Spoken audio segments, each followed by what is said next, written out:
Hello guys, আজকে আমি আবারও চলে এসেছি এই ব্লগে। আমি তোমাদেরকে শেয়ার করতে চলেছি যে আমি আজকে আমার কম্পিটিটিভ এক্সাম, তার সাথে আমি মানে কী কী করি, নিজের স্টাডির বিষয়ে পড়াশোনাও তোমাদেরকে দেখাবো। তার সাথে আমি আরও আমি যে জলখাবার বানাই, কী করি না করি খুঁটিনাটি তোমাদেরকে দেখাবো, আর কী কী করছি সেটাও তোমাদের সাথে শেয়ার করবো। তো তোমরা শেষ অবধি ভিডিওটা দেখতে থাকো, আর আমার ভিডিও ভালো লাগলে লাইক, কমেন্ট, শেয়ার, সাবস্ক্রাইব করে দিও, প্রচুর প্রচুর করে। তো চলো, এখন আমি চলে এসেছি আমার এই রান্নাঘরে। ঠিক আছে, আমার রান্নাঘরে আমি এখন কী কী জলখাবার বানাবো সেটা তোমাদেরকে দেখাবো। তো আজকে আমি জলখাবারে বানাবো হচ্ছে রুটি আর হচ্ছে আলু পেঁয়াজের চচ্চড়ি, মানে বাটি চচ্চড়ি বা আলু দিয়ে চচ্চড়ি যাই বলো না কেন। আবার চুলটা আমি ঠিক আছে এরকমই নর্মাল বেড়েছি। তো গরম, প্রচণ্ড গরম পড়েছে। যাই হোক, এই কটা দিন বৃষ্টি পড়েছিল, একটু রেহাই।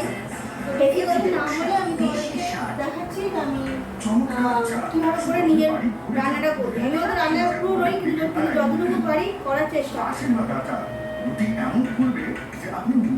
তো দেখো, আমি যে বাটি আলু চচ্চড়ি যে বানাবো তার জন্য নিয়েছি হচ্ছে এই কটা হচ্ছে আলু, আর তার সাথে নেব হচ্ছে এই একটা পেঁয়াজ। ঠিক আছে,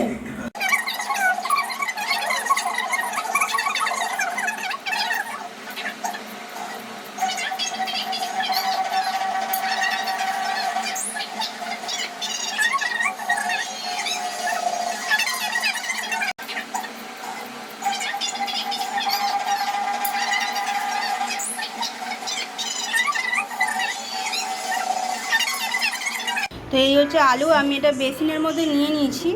এবার আমি কলটা খুলবো আর এটাকে আমি ধুয়ে নেবো ভালো করে। এটাকে ভালো করে ধুয়ে নেবো, তারপরে এই যে পেঁয়াজটাকেও ভালো করে ধোবো, তারপর তরকারিটা চাপিয়ে।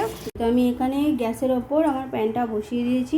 ঠিক আছে, মানে কড়াটা বসিয়ে দিয়েছি। এখানে হচ্ছে এই যে এখানে আলু আর এখানে পেঁয়াজ সমস্ত কিছু ধোয়া আছে। এরপর আমি তরকারিটা করবো।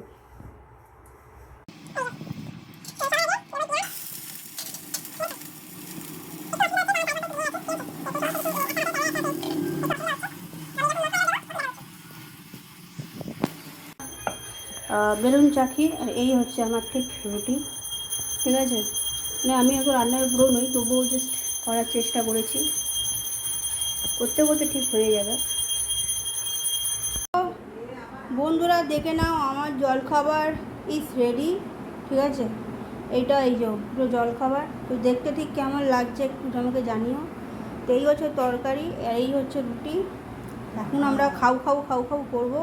তো খাও করে এই আমি আর আমার মা খাও করে আমরা করবো, পিয়ানো বেশ বলে। আর আমরা মানে আমি পড়তে বসবো, আর আমার মা আমাকে ড্যাব ড্যাব করে তাকিয়ে দেখবে। এই হচ্ছে আমার এখানে নিউজ পেপার, আর এই হচ্ছে আমার চা। তো আমি চা খেতে খেতে পড়বো।